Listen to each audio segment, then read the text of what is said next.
I'm Emily Carter, 24, from Portland, Oregon. My sister Ashley's wedding was a week away, and our family's lake house buzzed with preparations. Ashley, 28, was the golden child, blonde, poised, a lawyer. I was the artsy one, with long, wavy brown hair I'd grown for years. It was my pride, my shield. 2 nights before the wedding, I went to bed early, exhausted from helping with decorations. I woke to a nightmare. Chunks of my hair scattered on my pillow. My once waist-length locks hacked to an uneven bob. My scream woke the house. Mom Linda and Dad, Greg, rushed in, feigning shock. "Oh, honey, what happened?" Mom gasped, but her eyes darted away. Ashley stood in the doorway, her face blank. I ran to the mirror, my reflection of strangers. "Who did this?" I demanded, voice shaking. No one answered, but Dad's nervous cough and Mom's too quick hug told me enough. Later, I overheard Ashley whisper to Mom, "She won't outshine me now." My heart cracked. They'd always favored Ashley, but this was cruel. I'd spent years feeling second best, my art dismissed as cute, while Ashley's career was praised. Cutting my hair while I slept was a new low, to dim my light for her big day. I locked myself in the bathroom, tears falling, but rage grew stronger. I wasn't just Emily, the quiet sister. I'd learned resilience from late nights painting, from rejections at galleries. My parents thought they'd broken me. They'd learn I wasn't fragile. I grabbed my phone, texting my best friend, Mia, a stylist. "Emergency." Help she arrived by noon, horrified but focused. "We'll fix this," she said, trimming the mess into a sleek, edgy bob that framed my face. It wasn't my old hair, but it was fierce. I stared in the mirror, not defeated, defiant. Mia handed me a small recorder. "Get proof," she said. I nodded, slipping it into my purse. Ashley's wedding was their stage, but I'd steal the spotlight. My parents had betrayed me to lift her up. I'd show them I could shine brighter, not just for me, but to reclaim my worth. Mia's salon chair became my war room. As she perfected my bob, I vented about Mom and Dad's betrayal. "They did this for Ashley," I said, showing her a photo of my hacked hair. Mia's eyes narrowed. "That's sabotage." She suggested checking the lake house's security camera, installed for break-ins, but forgotten by my family. Back home, I waited until Mom and Dad left for Ashley's rehearsal dinner. The camera's app was still on my phone, linked from last summer. I pulled up the footage from 2 a.m. There they were, Mom holding scissors, Dad whispering, just enough to dull her. Ashley watched from the door, nodding. My stomach churned, but I downloaded the clip, my proof. I called Mia, voice shaking. "It's them, all 3. She cursed. "You need a plan, Em." I agreed. My parents thought I'd stay quiet, the good daughter who never fought back. But I'd learned strategy from years of pitching art to galleries. Know your audience. Hit their weak spots. Ashley's wedding was at a fancy vineyard, her dream venue, funded by Mom and Dad's savings. They'd poured $50,000 into it, desperate to impress her fiancé Ethan, a tech CEO. I dug into Ashley's social media, finding posts bragging about family support for her perfect day. A comment from Ethan's sister, Claire, caught my eye. "Hope your family is as honest as they seem." A seed planted. Claire was blunt, suspicious. I messaged her anonymously, hinting at family secrets and linking the video clip. She replied instantly, "Meet me tomorrow." That night, I sifted through Mom's emails on her old desktop, left unlocked in the study. I found contracts for the wedding vendors, all overpriced, some linked to a shady planner Ashley hired. One email from the planner mentioned kickbacks to Ashley for inflated costs. My parents didn't know, but I did. I saved screenshots, my hands steady. Mia texted, "Wear something bold tomorrow." I chose a red dress, sharp against my new bob. The wedding was in 2 days. I wasn't just Emily, the overlooked artist. I was a storm brewing, ready to unravel their perfect facade with proof they couldn't deny. They'd cut my hair to dim me. I'd cut through their lies to shine. Claire met me at a Portland coffee shop, her sharp eyes scanning my face. "You're Emily, the sister," she said, recognizing me from Ashley's photos. I nodded, sliding her a USB with the camera footage and email screenshots. "Your brother's marrying into deceit," I said. Claire watched the video, her jaw tightening as Mom snipped my hair while Ashley smirked. "They're disgusting," she said. The emails about kickbacks sealed it. "Ethan needs to know." I agreed, but asked her to wait until the wedding. Timing was everything. My father, a mechanic, taught me to strike when the engine's hot. I wanted Ashley and my parents exposed publicly, their image shattered. Claire promised to hold off, but she'd confront Ethan post-ceremony. I thanked her, my plan taking shape. Back home, I practiced my maid of honor speech, weaving in subtle jabs only Ashley would catch. I'd play the loyal sister until the moment I didn't.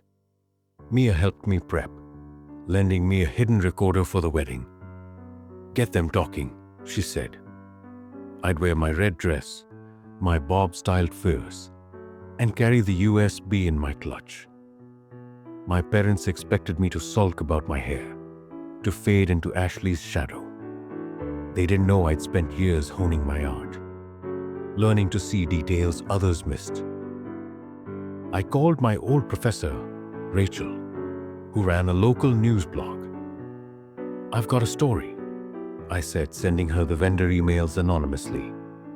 She agreed to run a piece post-wedding, exposing the planner's scam. I also contacted the vineyard's owner, a friend of Rachel's, hinting at fraud in their booking.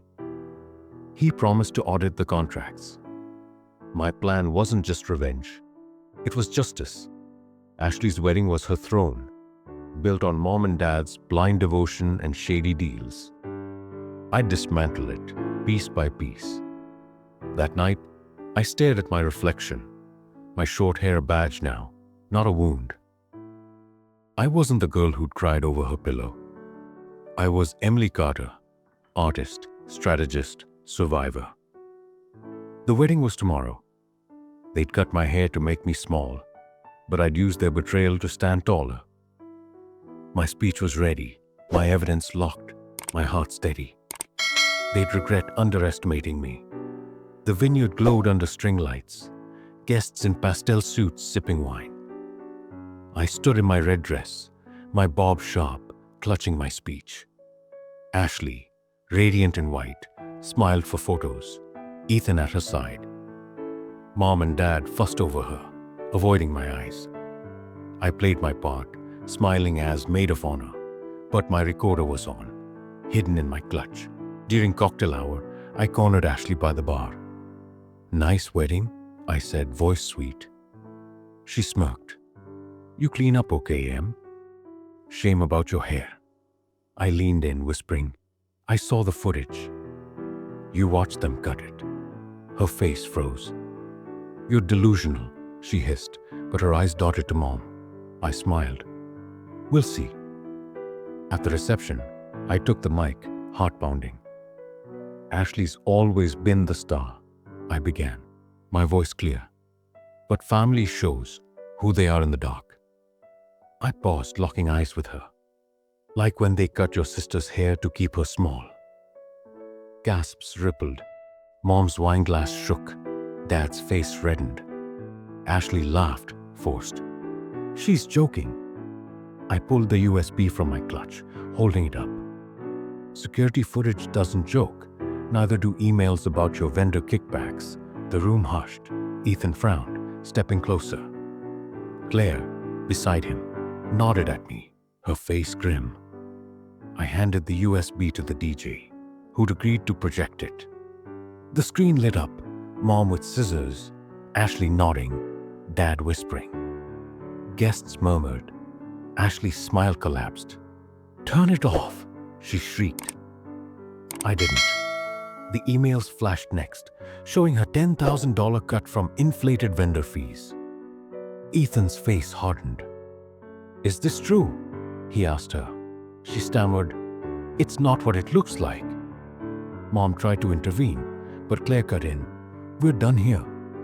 Security escorted Ashley out as guests whispered. Dad approached, voice low. "Emily, you've ruined us." I met his gaze. "You ruined yourselves." The vineyard owner, alerted by Rachel, arrived, demanding answers about the contracts.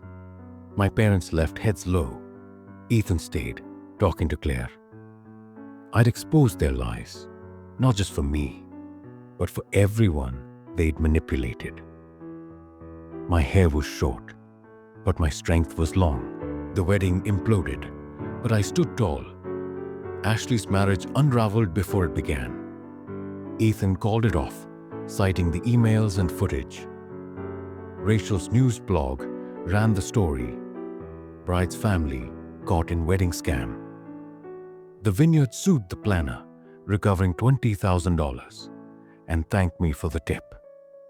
Mom and Dad faced charges for property damage and fraud, their reputation shattered.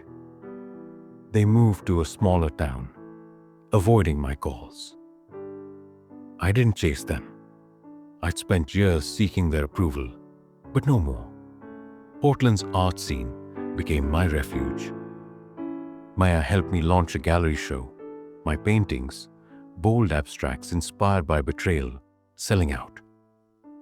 The centerpiece, Sheared Resilience, showed a woman with a jagged bob, her eyes fierce.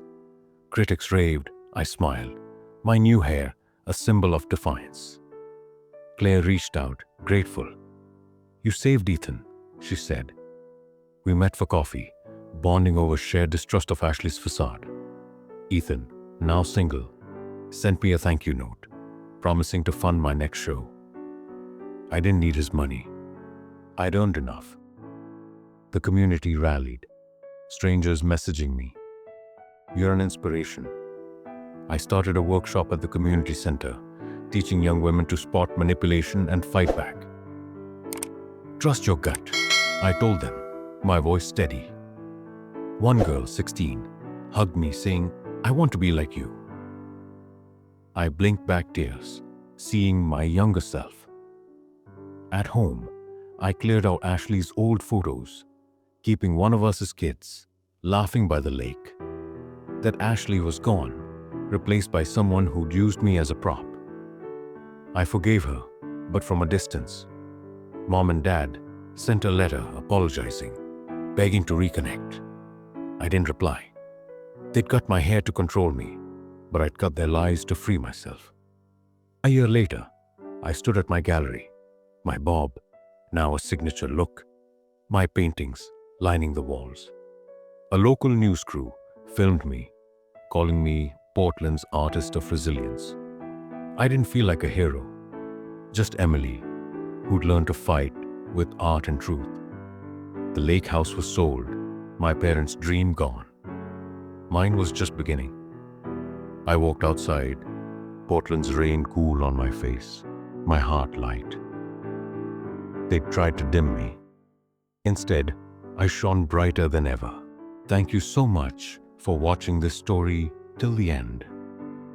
I hope you enjoyed it and maybe even learned something from it. If you'd like to hear more stories like this, full of life lessons, drama, and emotions, make sure to hit that subscribe button and turn on the notification bell so you'll never miss an update.